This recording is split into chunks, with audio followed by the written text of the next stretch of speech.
नमस्कार दोस्तों, जय माता की, हर हर महादेव।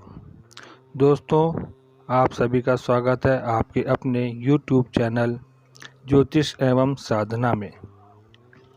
दोस्तों, आज की वीडियो में हम बात करेंगे भगवती महालक्ष्मी साधना के बारे में।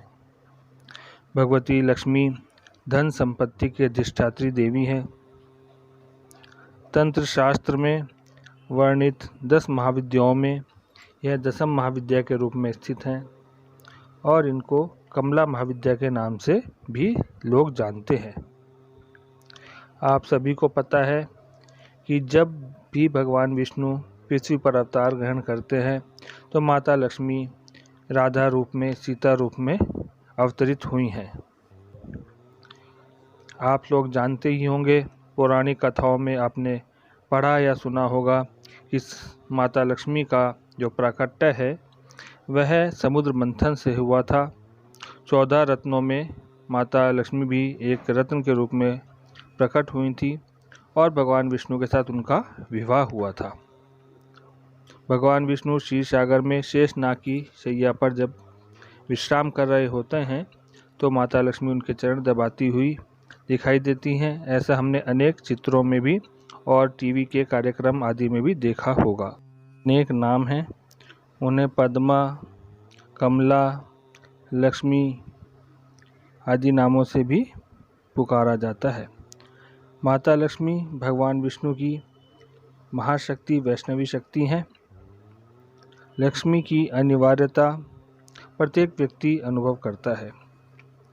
आप सभी जानते हैं कि बिना लक्ष्मी के संसार में मान सम्मान नहीं मिलता है। धनवान होना ही लक्ष्मीवान होना माना जाता है। संसार में जो व्यक्ति दरिद्र है अथवा जिसके यहाँ लक्ष्मी का वास नहीं है उसको संसार में कहीं भी मान सम्मान नहीं मिलता है। ऐसे व्यक्तियों के घर में निराशा, असंतोष, मनमुटाव, लड़ाई झगड़ा अक्सर देखा जाता है। दोस्तों, लक्ष्मी का अभाव दुर्भाग्य का सूचक माना जाता है। दोस्तों, आज की इस वीडियो में मैं आपको यही बताने वाला हूं कि जो लोग अत्यधिक परिश्रम करने के बावजूद भी धन को प्राप्त नहीं कर पाते हैं अथवा उनका भाग्य का उदय नहीं हो पा रहा है, जो पिछले कई वर्षों से गरीबी, दरिद्रता का शिकार हैं, ऐसे व्यक्तियों के लिए आज की मेरी यह वीडियो है। अतः आप यह वीडियो बहुत ही ध्यानपूर्वक देखें और सुनें। दोस्तों, चूँकि मेरा कार्य एक ज्योतिषाचार्य का है और मेरे पास अनेक लोग अपनी समस्याओं के समाधान के लिए आते हैं। दोस्तों, यदि मेरे पास सारे दिन में 100 लोग आते हैं तो उन 100 लोगों में से 75% लोगों की जो समस्या का कारण होता है वह धन ही होता है। किसी न किसी रूप से, ज्ञात अज्ञात रूप से वह धन प्राप्ति के लिए ही परेशान होते हैं। कुछ लोग कहते हैं कि व्यापार में धन लाभ नहीं हो रहा है, कुछ कहते हैं कि घर में बरकत नहीं है, कुछ कह रहे हैं व्यापार में घाटा हो रहा है, कुछ कहते हैं कर्जा चढ़ गया है। किसी न किसी प्रकार से मैं यूँ कहूँ कि 75 नहीं बल्कि 90% लोगों की समस्या का जो कारण है वह धन अभाव ही है और 99% समस्याओं का जो समाधान है वे केवल धन से ही है। मित्रों, यदि आप भी अत्यंत मेहनत करते हैं और मेहनत करने के बाद भी यदि आपको आपके आवश्यकताओं के अनुसार धन लाभ नहीं हो रहा है अथवा आपकी मेहनत के अनुसार आपको धन प्राप्त नहीं हो रहा है या घर में किसी प्रकार की गरीबी है, दरिद्रता है, बीमारी है, दुख है, कलह है, कलेश है, तो आप इस वीडियो में बताई जा रही साधना को अवश्य ही करें और इसका लाभ उठाएं। दोस्तों, यह साधना जो है भगवती माता महालक्ष्मी को समर्पित है और उनके एकाक्षर बीज मंत्र की यह साधना है। दोस्तों, यह साधना आप किसी भी शुक्ल पक्ष के किसी भी शुक्रवार, प्रथम या द्वितीय शुक्रवार, किसी भी शुक्रवार से आप आरंभ कर सकते हैं। यह साधना करने का जो समय होगा वह रात्रि को 9 बजे के बाद है। आप किसी भी शुभ तिथि अथवा शुभ दिन में यह साधना आरंभ कर सकते हैं। शाम के समय पे आप उत्तर की तरफ मुख करके बैठ जाएं। सामने बाजोट पर आप एक लाल वस्त्र बिछा करके उस पर एक चावल की ढेरी लगा दें और उस चावल की ढेरी के ऊपर भगवती महालक्ष्मी का कोई चित्र अथवा मूर्ति अथवा लक्ष्मी यंत्र जो भी आपके पास सुलभ हो वह आप लगा दीजिए। सामने आप एक शुद्ध घी का दीपक जलाइए, सुगंधित अगरबत्ती जलाइए। माता जी को आप गुलाब के पुष्प, कमल के पुष्प जो भी आपके पास उस समय पे उपलब्ध हों आप वह फूल चढ़ाइए। माता जी को सुगंध अत्यंत प्रिय है, अथवा गुलाब का इत्र अथवा चमेली का इत्र भी आप उनको अर्पण कीजिए। साथ ही साथ आप एक पानी का कलश वहाँ पे स्थापित कीजिए और आप साथ ही आपको एक भोजपत्र पे केसर को पानी में घोल करके एक भोजपत्र पे श्रींग बीज यंत्र बनाना है। यह यंत्र आपको बाज़ार में भी मिल सकता है। आप खुद बनाना चाहें खुद भी बना सकते हैं, अथवा आप हमारे से संपर्क करेंगे तो हम भी आपको उपलब्ध करा सकते हैं। यह यंत्र पूर्ण तरीके से प्राण प्रतिष्ठित हो तो अत्यंत ही शुभ है। इसके साथ आपको आवश्यकता होगी एक स्फटिक की माला की। माला भी पूर्ण चैतन्य हो अथवा प्राण प्रतिष्ठित हो तो अत्यंत शुभ है। दोस्तों, आपने अपना बैठने का आसन भी लाल रंग का होना चाहिए। आप जो वस्त्र धारण करें, कुर्ता पजामा अथवा धोती, यह भी लाल रंग का होना चाहिए। रात्रि को समय आप स्नान करके आप उत्तर की तरफ मुख करके बैठ जाएं। सामने बाजोट पर जो जो सामग्री आपको बताई है वह सब लगा लें और उसके बाद आप दीपक वगैरह जलाने के बाद, आचमन आदि करने के बाद आप भगवती महालक्ष्मी जी का पूजन आरंभ कीजिए। सबसे पहले आपने श्री गणेश को प्रणाम करना है। गणेश को प्रणाम करने के बाद आपने अपने गुरु का ध्यान करना है और गुरु मंत्र की एक माला करनी है। उसके बाद आपने भगवान श्री विष्णु को प्रणाम करना है। श्री विष्णु को प्रणाम करने के बाद फिर आपने भगवती महालक्ष्मी जी की पूजा करनी है। पूजा करने के लिए आपको सबसे पहले माता जी को आपने तिलक लगाना है।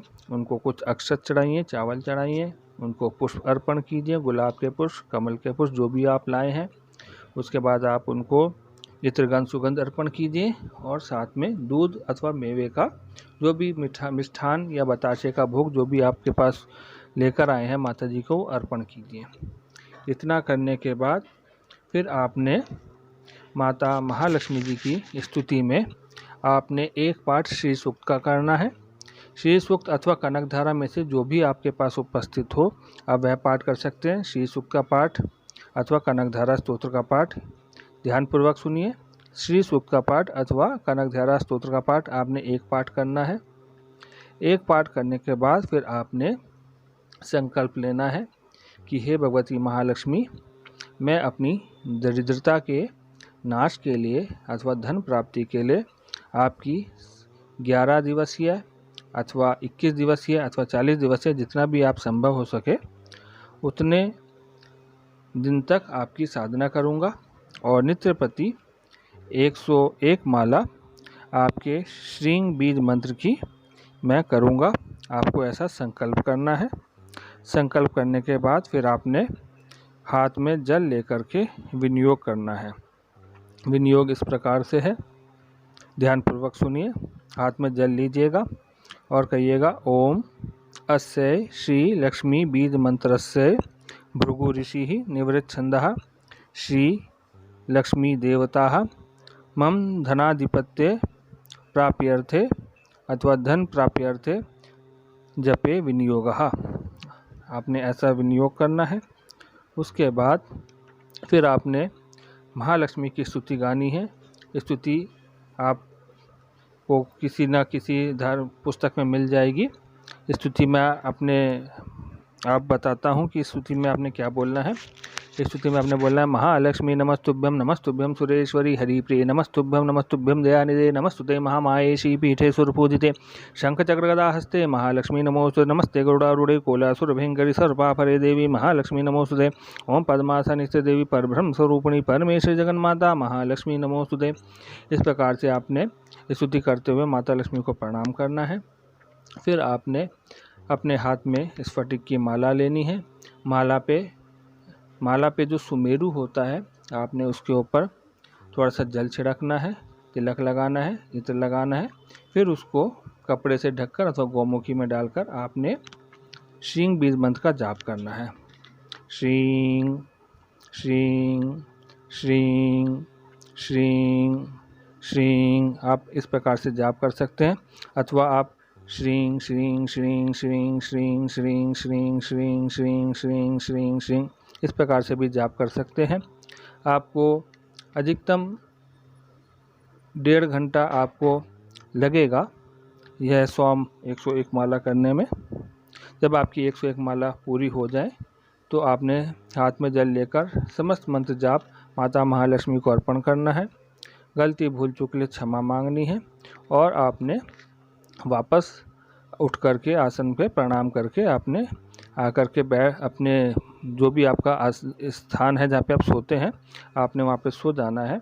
और ध्यान रखना है कि जब तक आपकी साधना चलेगी 11 दिन, 21 दिन या 40 दिन, जितने दिन का आपका संकल्प है उतने दिन आपने नियम संयम का पालन करना है। स्त्री संग नहीं करना है, नॉनवेज आदि भी नहीं खाना है। हो सके तो लहसुन प्याज का भी परहेज करें तो बहुत अच्छी बात है, और भूमि पर शयन करें। आप देखेंगे कि जैसे ही आप साधना के पथ पे अग्रसर होते हैं आपको दूसरे दिन से ही साधना का प्रभाव दिखने लग जाएगा। यदि आप व्यापारी हैं तो आपको आपके कार्यक्षेत्र में वृद्धि दिखेगी, और यदि आप नौकरी कर रहे हैं तो आपको अपनी नौकरी में भी वृद्धि दिखेगी। आप इस साधना के साथ साथ अन्य उच्च नौकरी के लिए भी आप प्रयास करेंगे तो आपको वहाँ से भी अच्छे अवसर प्राप्त होंगे। तो दोस्तों, यह भगवती महालक्ष्मी जी की अत्यंत उच्च श्रेणी की साधना है। आपको साधना अवश्य करनी चाहिए। और मैं आपसे कहना चाहूँगा कि यूँ तो मैंने आपको मंत्र बता दिया है कि श्रीं बीज मंत्र की साधना कीजिए, लेकिन अगर श्रीं बीज मंत्र आपको गुरु के श्रीमुख से प्राप्त होता है तो अत्यंत ही शीघ्र फलदायक होगा, आपको शीघ्र ही फलीभूत हो जाएगा। तो दोस्तों, यह मैंने आपको भगवती महालक्ष्मी जी की साधना के बारे में बताया है। आशा करता हूँ आप इस साधना को अवश्य करेंगे और अपने जीवन में लाभ कमाएंगे।